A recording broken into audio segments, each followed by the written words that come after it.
नमस्कार छात्रों, मैं अनु श्रीवास्तव एक बार फिर से आप सभी का अपने YouTube चैनल पर बहुत बहुत स्वागत करता हूं। छात्रों, आज भी हम आपके लिए कुछ साइंस के बेहतरीन क्वेश्चंस को लेकर आए हैं और आज के क्वेश्चंस भी आपको आने वाली एग्जाम में बहुत अधिक हेल्प करेंगे। तो मैं ये चाहूंगा कि आप बिना किसी क्वेश्चन को स्किप किए हुए समस्त क्वेश्चन को देखेंगे ताकि आपको बहुत सारे प्रश्नों का जवाब मिल सके। और वीडियो अगर अच्छा लगे तो बाद में वीडियो को शेयर भी जरूर कर देंगे। मैं ये भी कहूंगा कि चैनल पर अगर आप नए होंगे तो चैनल को सब्सक्राइब भी जरूर कर लेंगे और बेल आइकन को भी दबा लेंगे ताकि जो भी वीडियो डाला जाए उसका नोटिफिकेशन आपके पास पहुंच सके। तो आइए आज के पहले प्रश्न की ओर बढ़े। पहला प्रश्न क्या दिया गया है? देखिए, पहला क्वेश्चन दे रहा है कि दृष्टि की खराबी, निकट दृष्टि, ध्यान रखिएगा क्या पूछा गया है कि निकट दृष्टि, जो दृष्टि की खराबी है उसमें क्या पूछा गया है, निकट दृष्टि को किस नाम से जाना जाता है, यानी कि उसका आपको नाम बताना है कि वो नाम क्या होगा। और ऑप्शन आइए देख लेते हैं, ऑप्शन क्या क्या दिया गया है। पहला ऑप्शन दे रहा है कि हाइपरमेट्रोपिया, हाइपरमेट्रोपिया। बी ऑप्शन दे रहा है आपको प्रेस्बायोपिया। सी दे रहा है आपको ग्लूकोमा और डी दे रहा है मोतियाबिंद।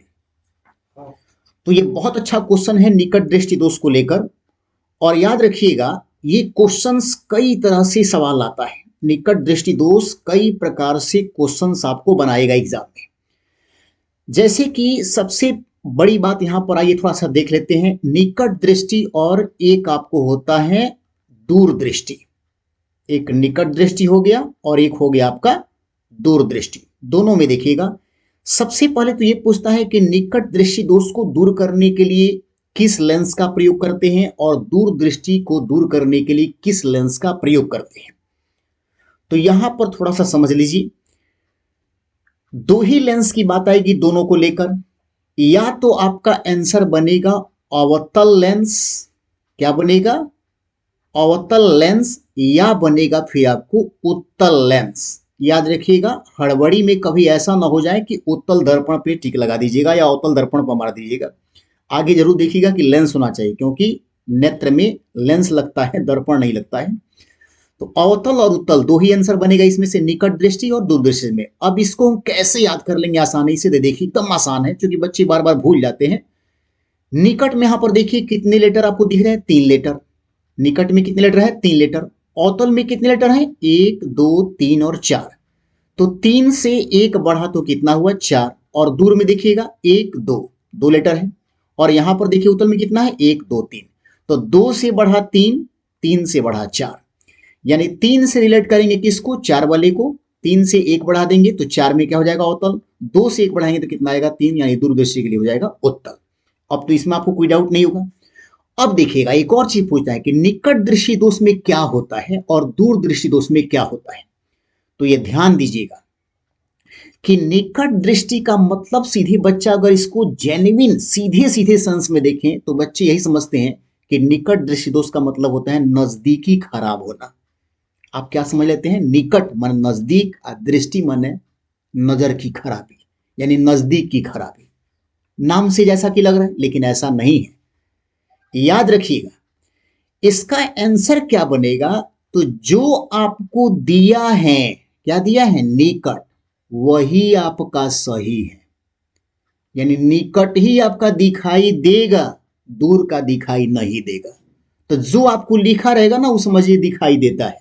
निकट दृष्टि दोष में आप क्या कहेंगे कि निकट का दिखाई देता है। दूर दृष्टि दोष में क्या कहेंगे, दूर का दिखाई देता है।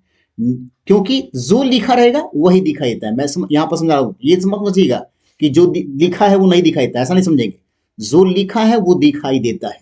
निकट में निकट का ही दिखाई देता है, दूर का दिखाई नहीं देता है। दूरदृष्टि दोष, जैसे कोई पूछेगा दूरदृष्टि दोष, तो सीधे पढ़े पढ़िए क्या लिखा है इसमें, दूर। सीधे कहिएगा दूर का दिखाई देता है। दूरदृष्टि दोष दूर का दिखाई देता है, निकट का दिखाई नहीं देता है। अब ये पूछता है कि भाई ये क्यों होता है। अब एक और क्वेश्चन देखिए, ये क्यों होता है। बाकी इसके बाद से आंसर समझ लेते हैं कि निकट दृष्टि दोष का इंग्लिश नाम जैसा कि दिया गया है, तो इंग्लिश नाम को समझना है कि इसका आंसर क्या बनेगा। निकट दृष्टि दोष को हम लोग कहते हैं मायोपिया और मायोपिया चूंकि ऑप्शन में कहीं दिख नहीं रहा है, ए में भी देखिए, बी में भी देखिए, सी में भी देखिए, डी में भी देखिए, कहीं नहीं है, इसका मतलब ये हो गया कि इनमें से कोई नहीं, ये आपका आंसर बनेगा। निकट दृष्टि दोष को हम क्या कहते हैं? मायोपिया। जबकि दूरदृष्टि को हम लोग कहते हैं हाइपरमेट्रोपिया। दूरदृष्टि को क्या कहते हैं? हाइपरमेट्रोपिया। और ये जो दिया है आपको बी में प्रेसबायोपिया, इसको हम कहते हैं जरा दृष्टि दोष। जरा दृष्टि दोष। जरा दृष्टि दोष का मतलब क्या हो गया कि न तो इसमें नजदीक का दिखाई देता है और न ही इसमें दूर का दिखाई देता है। और ग्लूकोमा जो है ये भी आंखों की ही एक बीमारी है, जिसमें आंख से जो ब्रेन की नसें होती हैं जुड़ने वाली, वो नसें क्षतिग्रस्त हो जाती हैं, जिससे व्यक्ति अंधा हो जाता है। और मोतियाबिंद आंखों के लेंस के ऊपर जाला बन जाता है, जिसको ऑपरेशन के माध्यम से हटाया जाता है। तो सब आंखों से रिलेटेड ही बीमारी है। लेकिन जो निकट दृष्टि दोष पूछा गया ना कि और किस नाम से, इंग्लिश नेम अगर पूछा गया है तो मायोपिया होता है, और ऑप्शन में नहीं है, तो आपका आंसर क्या बनेगा? ए। अब सुनिए, एक और पूछता है कि निकट दृष्टि दोष होने का कारण और दूर दृष्टि दोष होने का कारण। तो देखिएगा कारण कैसे समझेंगे। कारण दो तरीके से पूछता है। एक पूछता है एफ को लेकर, यानी फोकस दूरी का घटना या बढ़ना किसमें होता है। निकट दृष्टि दोष में फोकस दूरी घटता है कि बढ़ता है, या दूर दृष्टि दोष में फोकस दूरी घटता है कि बढ़ता है, ये ऐसा पूछेगा। या एक पूछेगा नेत्र गोलक। एक क्या पूछेगा? नेत्र गोलक का छोटा या बड़ा होना। नेत्र गोलक का छोटा या बड़ा होना। तो दोनों ही सीक्वेंस में ये समझ लेते हैं कि कैसे हम समझ लेंगे। मुझे बताइए, कोई वस्तु अगर, निकट का मतलब क्या होता है? नजदीक। निकट का मतलब क्या होता है? नजदीक। तो मुझे बताइए कि कोई वस्तु अगर नजदीक आएगा, नजदीक आएगा तो वो छोटा दिखाएगा देगा कि बड़ा दिखाई देगा? कोई वस्तु नजदीक आएगा तो वो छोटा दिखाई देगा कि बड़ा दिखाई देगा? यहां पर देखिए, निकट दृष्टि में सीधे समझिए पहले निकट में। निकट का मतलब क्या होता है? नजदीक। कोई वस्तु नजदीक आएगा तो वो छोटा दिखाई देगा कि बड़ा? आप सीधे कहेंगे बड़ा दिखाई देगा। तो यहां पर सीधे हम इसका आंसर कहेंगे कि इस बीमारी के होने का कारण क्या है? नेत्र गोलक का बड़ा हो जाना। नेत्र गोलक का बड़ा। सेंस कैसे समझे हम? कोई वस्तु नजदीक आएगा तो छोटा दिखाई देगा कि बड़ा? क्या बताएंगे? बड़ा दिखाई देगा। तो क्या बोलेंगे? नेत्रगोलक का बड़ा होना। अब पूछेगा कि नहीं, फोकस दूरी के हिसाब से बताइए। तो मुझे बताइए कि जब कोई वस्तु नजदीक आएगा, नजदीक आएगा तो दूरी घटेगा कि बढ़ेगा? दूरी घटेगा कि बढ़ेगा? तो जब नजदीक आएगा तो दूरी घटेगा, यानी फोकस दूरी यहां पर क्या होगा? कम होगा। तो ये दोनों स्थिति किस में होगा? निकट दृष्टि दोष में। अब इसी का उल्टा आपको करना है। मुझे बताइए कि दूर दृष्टि दोष में अगर समझेंगे फोकस के हिसाब से, तो कोई बस, अगर आप दूर की बात करेंगे तो दूर माने क्या होता है? दूरी। अगर आप दूर गए तो दूरी आपकी घटी की बढ़ी? बढ़ जाएगी, फोकस दूरी बढ़ जाएगी। अब मुझे बताइए कि कोई वस्तु दूर जाएगा तो छोटा दिखाई देगा कि बड़ा? छोटा दिखाई देगा। तो क्या कहेंगे इसमें? नेत्रगोलक का छोटा हो जाना। तो ये सारा कंसेप्ट आपको एकदम इजिली मैंने बता दिया, आप इसको एकदम ध्यान रखेंगे। अब आइए, अगला क्वेश्चन दे रहा है कि एक वस्तु का भार पृथ्वी की सतह पर मापने पर 100 न्यूटन आता है। याद रखिएगा, किस पर मापने पर? ये पृथ्वी पर दिया है कि कितना? 100 न्यूटन। इसका भार चंद्रमा की सतह पर, अब पूछ रहा है कि इसका भार अगर हम किस पर मापें? चंद्रमा की सतह पर मापें तो कितना होगा? ऑप्शन देखिए, ए में दिया है 1.67 न्यूटन, बी दे रहा है 100 न्यूटन, सी दे रहा है 10 न्यूटन, और डी दे रहा है 16.7 न्यूटन, और ई कह रहा है कि इनमें से कोई नहीं या फिर एक से अधिक उत्तर। तो आपका जो सही आंसर बनेगा वो बनेगा आपका डी, यानी कि 16.7 न्यूटन। अब ये क्या समझे और कैसे समझे, मतलब इसका आंसर आपको कैसे मालूम चला? तो ध्यान रखिएगा, पहले पहले तो एक बात ध्यान रखिएगा कि भार अलग चीज होता है और द्रव्यमान अलग चीज होता है, दोनों में अंतर होता है। अब कैसे समझेंगे? तो किसी वस्तु में उपस्थित पदार्थ की जो मात्रा होती है, क्या चीज? पदार्थ की मात्रा। पदार्थ की मात्रा, किसी वस्तु में पदार्थ की जो मात्रा होती है उसको हम क्या कहते हैं? उसको हम कहते हैं द्रव्यमान। और उस द्रव्यमान पर गुरुत्वीय त्वरण के कारण जो आरोपित जो बल होता है उसको हम कहते हैं भार। किसके चलते? तो हम कहेंगे गुरुत्वीय त्वरण के चलते, गुरुत्वीय त्वरण के चलते जो उस वस्तु पर जो बल लगता है उसके चलते उसमें क्या आता है आपको, उसके चलते उसमें आपको भार आता है, उसके चलते उसमें क्या आता है, भार आता है। तो अब मुझे बताइए कि किसी वस्तु के पदार्थ की मात्रा में कभी परिवर्तन होता है क्या? नहीं। यानी कि द्रव्यमान कभी चेंज नहीं होगा, चाहे आप चंद्रमा पर लेकर वस्तु को जाओ और चाहे पृथ्वी पर वस्तु को रखो, जो उसमें पदार्थ की जो मात्रा है उस मात्रा में कहाँ कमी और वृद्धि होने वाली है।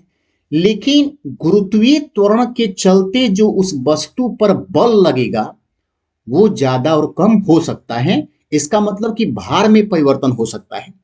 उसका वजह यह है कि द्रव्यमान अपरिवर्तनशील राशि है, भार गुरुत्वीय त्वरण में बदलाव के चलते बदलता है ना, इसलिए वो त्वरणशील हो जाएगा। पृथ्वी की तुलना में चंद्रमा का गुरुत्वाकर्षण बल जो होता है, पृथ्वी की तुलना में चंद्रमा का गुरुत्वाकर्षण बल जो होता है वह 1/6 होता है। 1 कितना होता है? 6 होता है।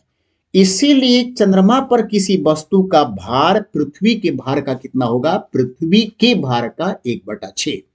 पृथ्वी के भार का, यहां पर हम लिख दे रहे हैं पृथ्वी के भार का। और अब आसानी से निकाल सकते हैं 1/6 या पृथ्वी का भार कितना दिया है, पृथ्वी पर भार कितना है? 100 न्यूटन। बस अब कटाइए, कटाएंगे सीधे आपका आंसर कितना आएगा? 16.7 न्यूटन। तो आप समझ गए हमने क्या समझा कि द्रव्यमान कहीं पर भी नहीं बदलेगा, चाहे आप चंद्रमा पर लेकर वस्तु को जाओ या पृथ्वी पर हो, क्योंकि पदार्थ की मात्रा जो होती है किसी वस्तु में वही उसका द्रव्यमान होता है। लेकिन उस पदार्थ के ऊपर जो गुरुत्वीय त्वरण के चलते जो बल लगता है उससे उसका भार का मान मालूम चलता है, और भार जो है परिवर्तनशील हो जाएगा, क्योंकि चंद्रमा पर जाएगा तो गुरुत्वीय त्वरण का मान कुछ और होगा, पृथ्वी पर आएगा तो गुरुत्वीय त्वरण का मान कुछ और होगा। जैसे बता दिए कि पृथ्वी पर आप देखिएगा और चंद्रमा पर देखिएगा तो पृथ्वी के भार का 1/6 कहां हो जाता है? चंद्रमा पर। ठीक है, अब आइए अगला क्वेश्चन देखिए क्या दिया है। अगला क्वेश्चन दे रहा है कि एलईडी यानी जो एलईडी बल्ब होता है, प्रकाश उत्सर्जक डायोड, के संदर्भ में कौन सा कथन क्या पूछा गया है? गलत है। एलईडी के बारे में कौन सा कथन गलत है? देखिए ए ऑप्शन क्या दे रहे हैं, एलईडी प्रकाश स्रोत ऊर्जा की कम खपत करता है। कम खपत तो करता ही है, तो बिल्कुल सही है, क्योंकि आज आप देखेंगे जो विद्युत बल्ब होते हैं 100 वाट के, उसका इस्तेमाल अब नहीं कर रहे हैं। यहां तक कि जो सीएफएल जो बल्ब पहले होते थे वो भी अब यूज नहीं हो रहा है। अधिकांश लोग केवल एलईडी बल्ब का यूज कर रहे हैं, क्योंकि यह ऊर्जा की खपत को कम करता है। तो स्टेटमेंट सही है, और सही है तो ये आंसर नहीं बनेगा, क्योंकि पूछा गया क्या है? गलत बताइए।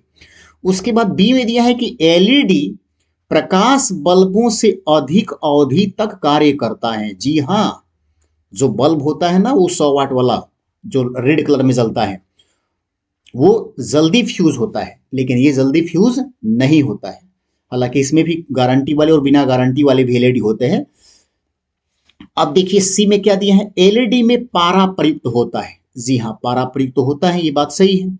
जो मनुष्य के लिए हानिकारक है, जी नहीं, अगर मनुष्य के लिए हानिकारक होता तो एलईडी का प्रयोग लोग करते ही नहीं। यही स्टेटमेंट गलत दिया है, और अगर गलत दिया है तो यही आपका क्या बन जाएगा? आंसर बनेगा, क्योंकि पूछा गया है कि एलईडी के बारे में कौन सा स्टेटमेंट गलत है। अब बाकी अब आगे देखने की कोई आवश्यकता है ही नहीं। चलिए हम अगला प्रश्न देखें। अब अगला क्वेश्चन दिया गया है कि सौर भट्ठी में प्रयुक्त दर्पण होता है। प्रयुक्त दर्पण कौन सा होता है? ए दे रहा है समतल दर्पण, बी अवतल दर्पण, सी उत्तल दर्पण, और डी है अवतल लेंस। ठीक है, तो लेंस तो खैर होगा ही नहीं, ये तो पहले ही कट जाएगा। अब हमको समझना है समतल, अवतल और किसके बारे में? उत्तल के बारे में। और बात किसकी कह रही है? सौर भट्ठी में प्रयुक्त जो दर्पण होता है, जो सौर भट्ठी में प्रयुक्त मतलब किसका होता है? समतल दर्पण का, अवतल दर्पण का, या उत्तल दर्पण का? तो याद रखिएगा, सौर भट्ठी एक संरचनात्मक युक्ति है जिसका प्रयोग विशेषकर उद्योग क्षेत्र में उच्च तापमान की उत्पादन हेतु सौर ऊर्जा की केंद्रीकरण के लिए होता है। सौर भट्ठी में छोटे छोटे हजारों अवतल दर्पण का उपयोग किया जाता है। इसके फोकस पर एक भट्ठी रखा जाता है जहां सूर्य की किरणें दर्पण से परावर्तित होकर एक बिंदु पर मिलती हैं, जिस कारण भट्ठी का तापमान बहुत अधिक बढ़ जाता है और भट्ठी का तापमान जब बहुत अधिक बढ़ जाएगा तो इससे लोहा जैसी धातुएं भी आसानी से पिघलाई जा सकती हैं। तो यहाँ पर हम किसका प्रयोग करेंगे? अवतल दर्पण का प्रयोग करेंगे, ताकि प्रकाश को एक जगह केंद्रित कर सकें, और केंद्रित अगर करेगा तो आसानी से हम उसको जो है उस पर अधिक जो है टेम्परेचर लाकर वस्तु को पिघला सकते हैं। वैसे भी आप ध्यान रखिएगा, लेंस और दर्पण को लेकर अलग अलग स्थितियों को याद रखिएगा।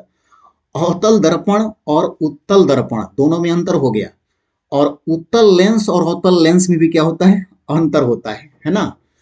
अब आइए देखें, अगला क्वेश्चन दे रहा है कि अति सूक्ष्म वस्तुओं को देखने के लिए, अति सूक्ष्म यानी बहुत छोटी वस्तुओं को देखने के लिए किसका प्रयोग किया जाता है? मतलब प्रकाशीय उपकरण उसका कौन सा, बताइए। Option A microscope, option B electroscope, option C spectroscope, और डी दे रहा है स्टेथोस्कोप, और ई में तो जैसा कि आप जानते हैं कि कोई नहीं, या उपयुक्त में से एक से अधिक। तो देखिए यहाँ पर माइक्रोस्कोप का उपयोग जो है हम छोटे छोटे एकदम वस्तुओं को देखने के लिए कहते हैं, जिसको हम सूक्ष्मदर्शी कहते हैं। तो ये आपका सही आंसर ए नंबर ही हो जाएगा, ये ही आपका सही आंसर हो जाएगा, छोटे वस्तुओं को देखने के लिए। इलेक्ट्रोस्कोप की अगर बात करें तो ये विद्युत आवेश की माप के लिए इसका यूज किया जाता है। विद्युत जो आवेश होता है ना, विद्युत आवेश, इसकी माप यानी कितना आवेशित है, इसको जानने के लिए इलेक्ट्रोस्कोप का यूज करते हैं। और स्पेक्ट्रोस्कोप ये देखा जाता है कि जो प्रकाश के जो रंग होते हैं उसकी विशेषताएं किस प्रकार से मालूम चल पाएगी, इसको देखने के लिए किसका उपयोग करते हैं? स्पेक्ट्रोस्कोप का यूज करते हैं। और स्टेथोस्कोप तो आप जानते हैं कि हार्ट बीट मापने वाला एक यंत्र है, यानी हृदय की धड़कन को मापने में इसका यूज किया जाता है। अगला क्वेश्चन दे रहा है कि अल्ट्रासोनिक तरंगे किस तरंगों को कहेंगे? ऑप्शन देखिए, ए में क्या है? 20 के हर्ट्ज से कम आवृत्ति की ध्वनि तरंगे। उसके बाद यह है बी में 20,000 हर्ट्ज के, यानी 20,000 हर्ट्ज से ज्यादा आवृत्ति की ध्वनि तरंगे। सी दे रहा है कि 20 हर्ट्ज से 20,000 हर्ट्ज के बीच की आवृत्ति की ध्वनि तरंगे। और डी दे रहा है कि विद्युत चुंबकीय तरंगे। ई में है या तो इसमें से कोई नहीं या फिर एक से अधिक उत्तर। तो याद रखिएगा, इसका सही आंसर बनेगा 20,000 हर्ट्ज से ज्यादा की ध्वनि तरंगे, ऐसी ध्वनि तरंगे जिसका मनुष्य का कान जो है सुन नहीं सकता है ना। अब अगर देखिएगा सबका जो है जैसे जो दिया है उसके बारे में क्या है कि 20 किलोहर्ट्ज से कम आवृत्ति की ध्वनि तरंगे जो होती हैं उसको हम कहते हैं अश्रव्य। उसको क्या कहते हैं? अश्रव्य। 20,000 हर्ट्ज से जो ज्यादा आवृत्ति की ध्वनि तरंगे होती हैं उसको हम कहते हैं पराश्रव्य, इसको हम कहते हैं पराश्रव्य। और 20 हर्ट्ज से 20,000 हर्ट्ज के बीच की जो आवृत्ति की जो ध्वनि तरंगे होती हैं इसको हम कहते हैं श्रव्य तरंगे, जिसको मानव का कान सुन सकता है। ठीक है ना, मानव का कान ये सुन सकता है ना। हम अश्रव्य तरंगों को सुन सकते हैं, लेकिन 20,000 हर्ट्ज से कम भी नहीं सुन सकते हैं। और फिर आपको यहाँ पर 20,000 हर्ट्ज से ज्यादा की ध्वनि तरंगों को भी हम नहीं सुन सकते हैं। ठीक है, तो यहाँ पर आप ध्यान रखिएगा, जैसे कि हमने बता दिया कि अश्रव्य तरंगे 20 हर्ट्ज से क्या होती हैं? कम होती हैं, 20 हर्ट्ज से कम होती हैं। ठीक है, 20 हर्ट्ज से कम की ध्वनि तरंगों। श्रव्य तरंगे क्या हो गया? 20,000 हर्ट्ज से 20 हर्ट्ज से 20,000 हर्ट्ज, 20 हर्ट्ज से 20,000 हर्ट्ज के बीच। देखिए यहाँ पर लिखा हुआ है शब्द तरंगे। और पराश्रव्य क्या मैंने बता दिया कि 20,000 हर्ट्ज से ज्यादा। अश्रव्य तरंगों को हमारा कान सुन नहीं सकता है, इसे बहुत बड़े आकार के स्रोतों से उत्पन्न किया जाता है। पराश्रव्य तरंगों को भी हमारा कान नहीं सुन सकता है, जो पराश्रव्य तरंगे होती है ना, इसको भी हमारा कान नहीं सुन सकता है ना। लेकिन कुछ जानवर जैसे कुत्ता, बिल्ली, चमगादड़ ये सब सुन सकते हैं। हम कहेंगे कि कुत्ता सुन सकता है, बिल्ली जो है इसको सुन सकती है, या फिर चमगादड़ इसको सुन सकता है, चमगादड़ ये सब सुन सकते हैं। किस तरंगों को? पराश्रव्य तरंगों को। और ये भी क्वेश्चन है कि पराश्रव्य तरंगों को गाल्टन ने सीटी बजाकर उत्पन्न कर दिया था। पराश्रव्य तरंगों का अगर इस्तेमाल कहा जाए कि इस्तेमाल जो है किसमें होता है, तो कीमती कपड़ों की सफाई करने के लिए, समुद्र की गहराई मापने के लिए, घड़ियों के पुर्जों की साफ सफाई करने के लिए, दूध के अंदर के जो हानिकारक बैक्टीरिया है उसको मारने के लिए, या हम ये भी कह सकते हैं कि ब्रेन ट्यूमर का पता लगाने के लिए पराश्रव्य तरंगों का इस्तेमाल किया जाता है। तो एकदम याद रखिएगा कि अल्ट्रासोनिक तरंगे किसमें आएगा, 20,000 हर्ट्ज से ज्यादा आवृत्ति की ध्वनि तरंगे। अब आइए अगला क्वेश्चन देखें। अगला क्वेश्चन क्या दिया गया है। अगला दे रहा है क्वेश्चन कि निम्न में कौन सा एक अलौह धात्विक खनिज है। अलौह धात्विक खनिज का मतलब हो गया जिसमें लोहा की मात्रा नहीं हो। लौह धात्विक खनिज में लोहा की मात्रा होता है, अलौह धात्विक खनिज में लोहा की मात्रा नहीं होता है। अब देखिए यहाँ पर ऑप्शन ए में दे रहा है मैग्नीज, तो मैग्नीज लौह धात्विक खनिज यानी कि इसमें लोहा होता है। निकेल में तो श्योर है कि आपको लोहा होता ही है। कोबाल्ट में ये लोहा नहीं होता है और टीन में भी लोहा नहीं होता है। तो इसका मतलब कि एक से अधिक उत्तर बनेगा तो आंसर आपका बन जाएगा कौन सा, ई नंबर। आपका आंसर कौन सा बन जाएगा, ई नंबर आपका आंसर बनेगा। ठीक है ना, यानी एक से अधिक आपका आंसर इसमें जा रहा है। तो याद रखिएगा, अगर हम बात करें कि लौह धात्विक खनिज कौन कौन से हैं, तो manganese, nickel, tungsten, chromium, boron, titanium, लौह अयस्क आदि। अलौह में अगर बात करें तो कोबाल्ट, टीन, तांबा, जस्ता, सीसा, प्लेटिनियम, बॉक्साइड, मैग्नीज, ये सारी चीजें आती है इसमें, है ना। तो आप, मुझे लगता है कि इस क्वेश्चन को आप समझ गए होंगे। अगला क्वेश्चन देखिए, कह रहा है कि ट्यूबलाइटों तथा परख नलियों में प्रयोग किया जाने वाला ग्लास किससे बनता है। ट्यूबलाइट है ना, क्या दिया है, ट्यूबलाइट में। तो देखिए ट्यूबलाइट की बात कर दिया तो ट्यूबलाइट में आपका प्रयोग हुआ सोडियम कार्बोनेट। ट्यूबलाइट में किसका प्रयोग करेंगे, सोडियम कार्बोनेट। और सोडियम कार्बोनेट को हम कहते हैं सोडा कांच या मृदु कांच। इसको हम क्या कहेंगे, सोडा कांच। इसको हम कहेंगे सोडा कांच, या इसी का एक और नाम हो गया मृदु कांच। मृदु कांच, मृदु कांच या सोडा कांच, सोडियम कार्बोनेट। और इसका उपयोग किसमें होता है, तो ट्यूबलाइट बनाने में होता है, खिड़की के शीशे बोतल्स बनाने में होते हैं, साधारण बर्तन बनाने में भी इसका इस्तेमाल किया जाता है। अब देखिए यहां पर दिया है परख नली, तो परख नली में आपका हो जाएगा कैल्शियम कार्बोनेट। बीकर जो बनता है या फिर परख नली जो बनता है वो कैल्शियम कार्बोनेट से बनता है। और इसको हम कहते हैं कठोर कांच। इसको हम क्या कहते हैं, कठोर कांच। इसको हम कहते हैं कठोर कांच, ध्यान रखिएगा, इसको हम कहेंगे कठोर कांच। तो इससे क्या बनता है आपका, परख नली। अब मुझे बताइए कि सोडियम कार्बोनेट से आपका ट्यूबलाइट और कैल्शियम कार्बोनेट यानी कठोर कांच से आपका परख नली, तो इसमें भी तो आंसर आपका दो से अधिक, एक से अधिक जा रहा है ना। तो आपका आंसर क्या बनेगा, ई नंबर ऑप्शन बनेगा, ई नंबर ऑप्शन बनेगा। वैसे अगर देखिएगा तो जो चश्मा का लेंस बनता है, चश्मा का लेंस, ये यहां पर लिख दे रहा हूं मैं, जो चश्मा का लेंस बनता है वो किससे बनता है, क्रुक्स, क्रुक्स कांच से। चश्मा का लेंस किससे बनता है, क्रुक्स कांच से। उसी तरह से अगर आपसे पूछा जाए कि माइक्रोस्कोप या टेलीस्कोप तथा प्रिज्म बनाने में किसका प्रयोग किया जाता है, प्रकाशीय कांच, है ना। प्रकाशीय कांच का यूज किसमें कहते हैं, माइक्रोस्कोप, टेलीस्कोप तथा प्रिज्म बनाने में। उसी तरह से अगर आपसे कहा जाए कि प्रयोगशाला के जो उपकरण बनते हैं, प्रयोगशाला के उपकरण वो किससे बनते हैं, तो प्रयोगशाला के उपकरण बनते हैं पायरेक्स कांच से। पायरेक्स कांच से बनते हैं प्रयोगशाला के उपकरण। अब आइए अगला देखिए क्वेश्चन क्या दे रहा है, निम्न में से किस धातु को विद्युत चालकता सबसे अधिक होती है, यानी कि सबसे अधिक करंट किससे होकर प्रवाहित हो सकता है। करंट का प्रभाव सबसे अधिक किसमें होगा, तो सबसे अधिक याद रखिएगा आपका आंसर बनेगा रजत। रजत यानी चांदी। रजत का मतलब क्या हो गया यहाँ पर, चांदी से। तो सबसे अधिक विद्युत गुजर सकता है बिना किसी रुकावट की, किससे, चांदी की तारों से होकर। तो यहां पर देखिए कैसे हम इसको समझ लेंगे कि क्या इसका सही आंसर बनेगा। सबसे ज्यादा होता है चांदी। चांदी की अगर बात करें तो ये होता है आपको तांबा। तांबा के बाद बात करें तब होता है आपका सोना। तांबा के बाद आपका सोना, उसके बाद होता है आपको एल्यूमिनियम। एल्यूमिनियम ये आपका तार हो गया एल्यूमिनियम। और एल्यूमिनियम की अगर बात करें तो आपका हो जाएगा बेरिलियम, फिर कैल्शियम, फिर मैग्नीशियम, इस टाइप का लोहा वगैरह। तो सबसे ज्यादा जो है विद्युत गुजर सकता है किससे होकर, चांदी से होकर। आपका आंसर कौन सा सही है, ये वाला, ठीक है।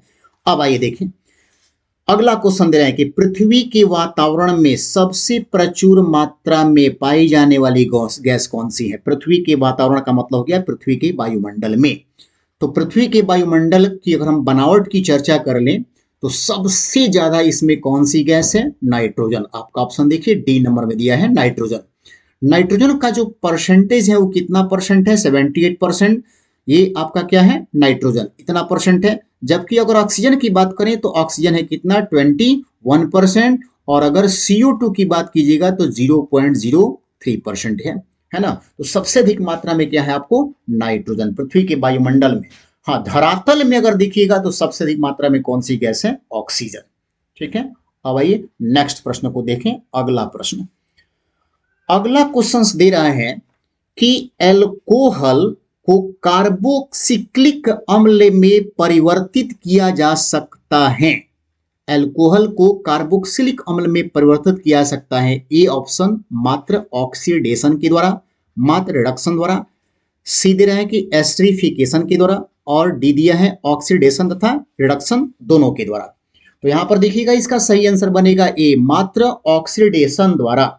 अब सवाल उठता है कि भाई ये क्या है, एल्कोहल को कार्बोक्सिलिक अम्ल में परिवर्तित करने का क्या मतलब है। तो याद रखिएगा, विद्युत ऋणात्मक परमाणु या मूलक का अनुपात बढ़ना या धन आवेश का बढ़ना या इलेक्ट्रॉनों का त्याग हो जाना, क्योंकि कोई भी धातु जब इलेक्ट्रॉनों का त्याग करता है तो धन आवेशित हो जाता है। इलेक्ट्रॉनों का त्याग हो जाना ही ऑक्सीकरण कहलाता है। और अल्कोहल को ऑक्सीकरण द्वारा कार्बोक्सिलिक एसिड में बदला जा सकता है, ये ध्यान रखिएगा, उसको बदला सकता है। अगर इसका हम जो है रासायनिक फॉर्मूला देखें तो इस प्रकार से यहां पर लिख लेंगे आर, ठीक है ना, आर, फिर आपका CH और फिर यहां पर हो जाएगा O, है ना, O। और फिर आगे जब बढ़ेंगे तो यहां पर ये कर देंगे ऑक्सीडेशन, यहां पर ऑक्सीडेशन कर लेंगे, और नीचे आपका कर देंगे KMNO4, ठीक है। और फिर आगे जब बढ़ाएंगे तो यहां पर ऐसे दिखा देंगे इसको रासायनिक में कैसे, तो C और ऊपर में आपका हो जाएगा 0, फिर यहां पर देखिए R, और इधर आपका हो जाएगा OH। ये हो गया आपको कार्बोक्सिलिक एसिड, ठीक है। अब आइए देखिए अगला क्वेश्चन, नाभिकीय रिएक्टर में नाभिकीय विखंडन से विद्युत उत्पन्न करने के लिए साधारणतः प्रयोग किसका किया जाता है। नाभिकीय रिएक्टर में नाभिकीय विखंडन से विद्युत आवेश उत्पन्न करने के लिए ऑप्शन दे रहे हैं रेडियम का प्रयोग, बी ऑप्शन दे रहा है प्लूटोनियम का यूज, सी दे रहा है यूरेनियम का प्रयोग, डी दे रहा है ड्यूटेरियम का प्रयोग। तो यहां पर किसका प्रयोग होता है, यूरेनियम का प्रयोग होता है, यूरेनियम का प्रयोग होता है। नाभिकीय रिएक्टर में नाभिकीय विखंडन से विद्युत उत्पन्न करने हेतु उपयोगी तत्व को परमाणु ईंधन कहते हैं, जिसमें यूरेनियम, थोरियम ये सब आते हैं, है ना। तो ये आपको ध्यान रखना है। अब अगला क्वेश्चन दे रहा है कि निम्न में से सबसे अच्छा अग्निशामक कौन सा है, यानी आग बुझाने वाली गैस कौन सी है।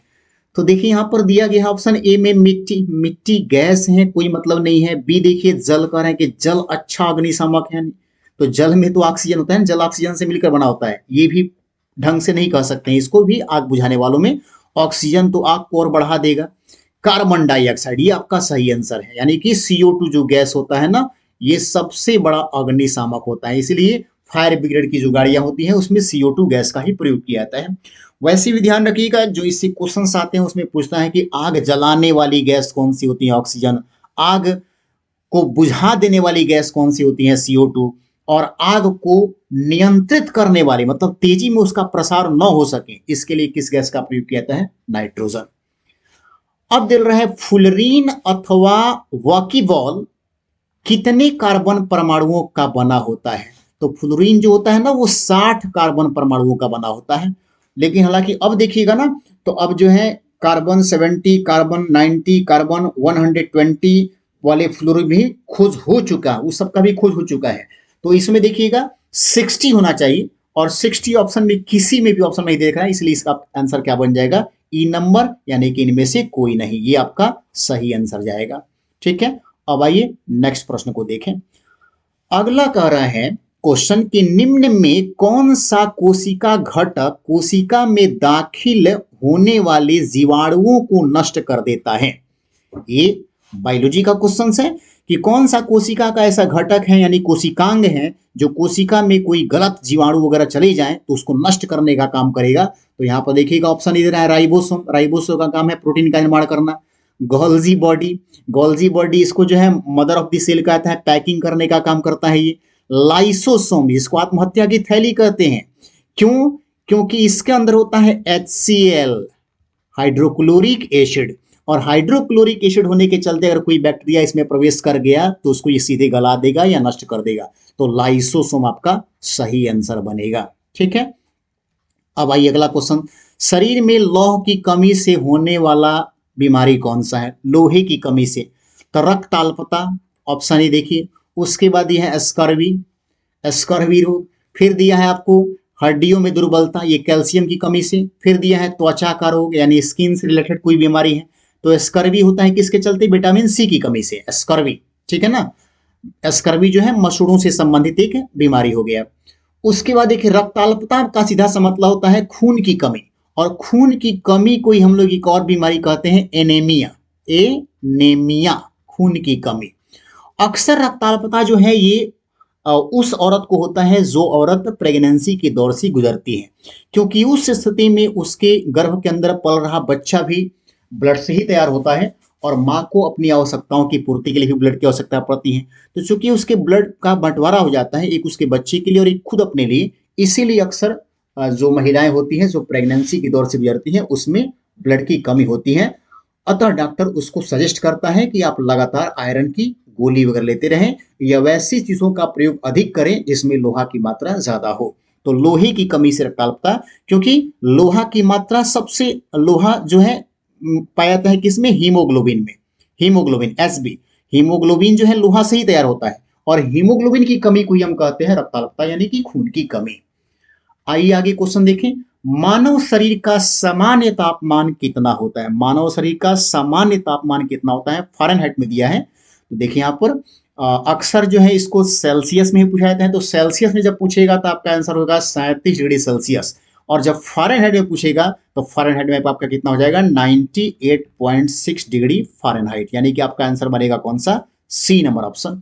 अब इसको निकालने के लिए हम आपको फार्मूला बताए थे कि C/5 इजकल टू F-32/9। अब चाहे तो इससे आप निकाल भी सकते हैं, जैसे हमने बता दिया कि सेल्सियस पर कितना होता है? 37 होता है। आप 37 का मान यहाँ पर रख देंगे तो 37/5 करेंगे और फिर यहाँ पर F-32 करके बटा 9 कर देंगे। और अब करना क्या है? तो 9 से 37 में क्रॉस मल्टीप्लाई कर लेंगे और फिर 5 से F में करेंगे तो 5F हो जाएगा।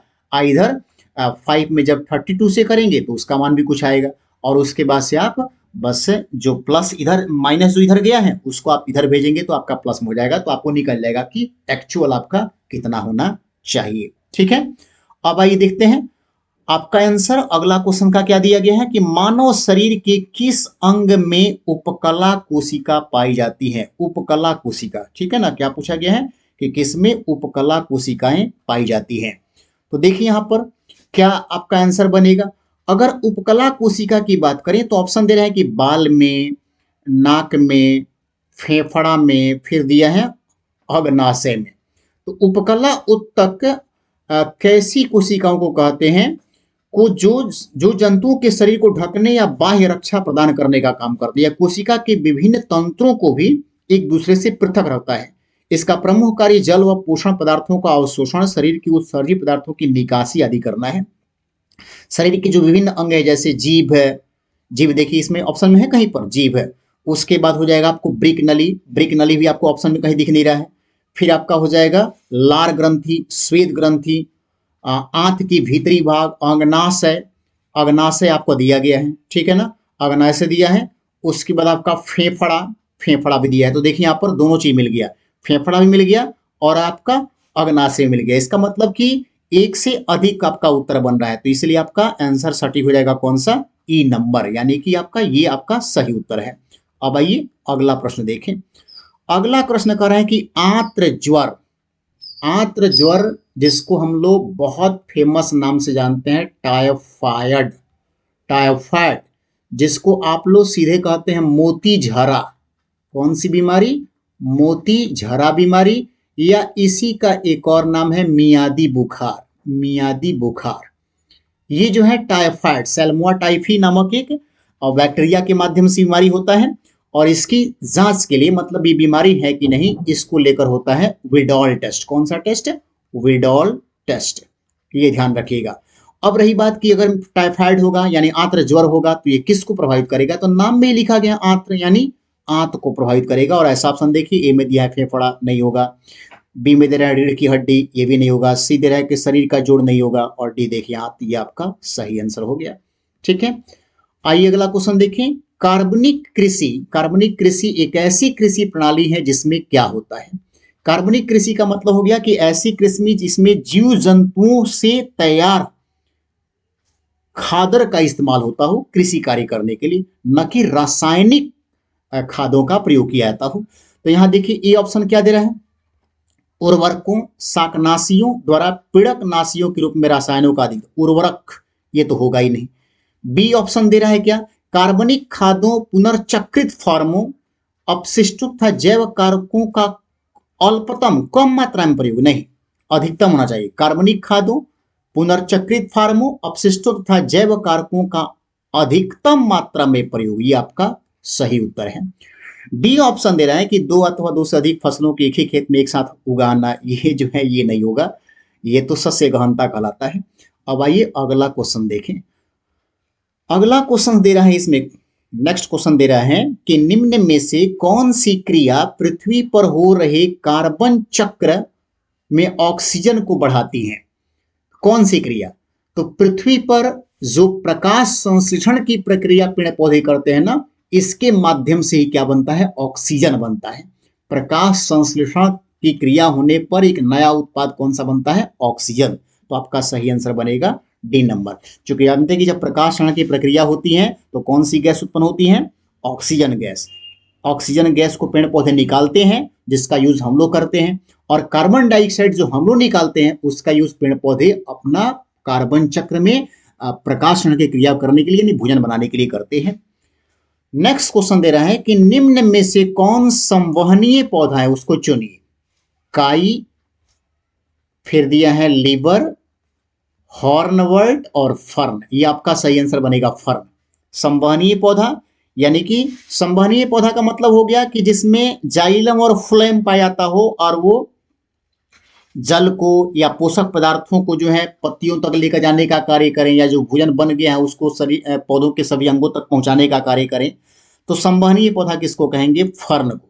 ठीक है, बाकी दिया है अगला क्वेश्चन कि निम्न में कौन सा जैविक उर्वरक का सही उदाहरण कौन सा है। जैविक उर्वरक यानी जैविक का मतलब हो गया वही कंपोस्ट, जो मवेशियों से या फिर हम कहेंगे कि पेड़ पौधों से तैयार उर्वरक जो होता है, इसमें सही उदाहरण कौन सा है। देखिए माइकोरिजल फंगी, ये एक जैविक उर्वरक है। ठीक है, उसके बाद ब्लू ग्रीन शैवाल, ब्लू ग्रीन शैवाल ये भी आपका है, दूसरा भी है। वेलिसस थुरिंजियंसिस ये आपका नहीं है, ये नहीं बनेगा। तो आपका ए और दो होना चाहिए ऑप्शन में। देखिए ए में केवल एक दिया है, बी में एक और दो दोनों दिया है, यही आपका सही आंसर हो गया। अब आइए अगला प्रश्न देखें। अगला प्रश्न दे रहा है कि निम्न में से किस पौधे ने खाद्य सामग्री संग्रह करने के लिए अपने स्टेम को संशोधित किया है। यानी कि स्टेम का मतलब होता है तना, इनमें से कौन तना है, सीधे सीधे समझिए इसमें से कौन तना है। तो देखिए तना यानी स्टेम अगर आपको याद करना होगा, स्टेम या तना जिसको हम लोग खाते हैं वो कौन कौन है, तो इसको याद करने के लिए ट्रिक है, लो हद कर दी आपने, लो हद कर दी आपने। अब देखिए इसमें जितना भी आएगा सब वो चीज है जिसका हम लोग तना खाते हैं। लहसुन, उसके बाद देखिए लहसुन हो गया, फिर आपका हो गया हल्दी, हल्दी, फिर हो गया केसर, केसर, केसर, फिर देखिए दी, दी यानी आदि, आदि, देखिए यहां पर अदरक दिया है ना, अदरक, तो ये हो गया आपका ये तना। उसके बाद देखिए आ से हो गया आलू, प से हो गया प्याज। जड़ वाली बात अगर हम याद करेंगे तो गाजर जड़ में आता है, मूली जड़ में आता है, चुकंदर भी आपको जड़ में आता है। ठीक है ना, तो आपका सही आंसर क्या बनेगा, तना में अदरक। कौन सा वैश्विक सम्मेलन ग्रीन हाउस गैस उत्सर्जन में कमी के लिए आयोजित वैश्विक समझौते की दिशा में पहला कदम था? ग्रीन हाउस गैसों का उत्सर्जन कम हो सके, यानी कि पृथ्वी का टेम्परेचर ज्यादा न बढ़े, ग्लोबल वार्मिंग को कंट्रोल करने के लिए, ग्लोबल वार्मिंग को कंट्रोल करने के लिए प्रथम पृथ्वी सम्मेलन हुआ था 1992 में, यानी कि आपका सी नंबर आंसर बनेगा, रियो 1992। ठीक है ना, रियो 1992। क्योटो प्रोटोकॉल भी आपको, ये भी ग्रीन हाउस गैसों के उत्सर्जन में कमी लाने के लिए जापान में हुआ था 1997 में। ये ग्रीन हाउस गैस उत्सर्जन में कमी के लिए बनाया गया पहला कानून है ये क्योटो प्रोटोकॉल, ये पहला कानून है। जबकि ग्रीन हाउस गैसों के उत्सर्जन में कमी लाने के लिए वैश्विक सम्मेलन जो पहली बार हुआ था उसका पहला कदम पूछा है कि पहला कदम कौन था, कहां प्रयास शुरू किया गया? रियो 1992। इस रियो सम्मेलन को हम पृथ्वी सम्मेलन के नाम से भी जानते हैं, 1992 में हुआ था। बाकी बात रही वियना, तो वियना स्विट्जरलैंड में 1985। ये आपको ओजोन परत को नुकसान पहुंचाने वाली गैसों में कमी लाया जा सके, ओजोन परत का नुकसान न हो, इसके लिए 1985 में वियना सम्मेलन हुआ था। और इस पर हम कहेंगे कि सबसे अधिक असर पड़ा था मॉन्ट्रियल सम्मेलन का। मॉन्ट्रियल सम्मेलन का संबंध भी किससे है? ये ओजोन संरक्षण, ध्यान रखिएगा, ओजोन संरक्षण, ये भी आपका वियना भी है, ओजोन संरक्षण। और ये दोनों जो है ना, ये आपका है green house gas, green house gas. Green house गैसों के चलते ही धरातल के तापमान में वृद्धि हो रही है। ग्लोबल वार्मिंग के लिए जिम्मेवार ग्रीन हाउस गैसें ही होती हैं। क्योटो भी जो है ग्रीन हाउस गैस ही है। तो अब मुझे लगता है कि आपको ध्यान रहेगा, और ये बहुत ज्यादा पूछता है, ये हमेशा क्वेश्चन आते रहता है। अब आइए इसरो, अंतिम क्वेश्चन आज का। इसरो का संक्षिप्त रूप क्या है? तो इसरो जो है इंडियन स्पेस रिसर्च ऑर्गेनाइजेशन। देखिए, इंडियन स्पेस रिसर्च ऑर्गेनाइजेशन, ऐसा ऑप्शन में है कि नहीं? यहां दिया है इंडियन सैटेलाइट नहीं होगा, इंडियन साइंटिफिक नहीं होगा, इंडियन स्पेस रिसर्च ऑर्गेनाइजेशन, यानी सी नंबर आपका एकदम सही जा रहा है। तो ये रहे आज के आपके कुछ महत्वपूर्ण साइंस के प्रश्न। अगर क्वेश्चन आपको अच्छा लगा हो तो निश्चित रूप से आप इस वीडियो को शेयर करने का कार्य करेंगे। और अगर किसी प्रकार का आपको पढ़ाई में परेशानी दिख रही हो, जहां पे आपको चीजें समझ में नहीं आ रहा होगा, तो आप निश्चित रूप से कमेंट करके हमें जरूर बताएंगे। धन्यवाद।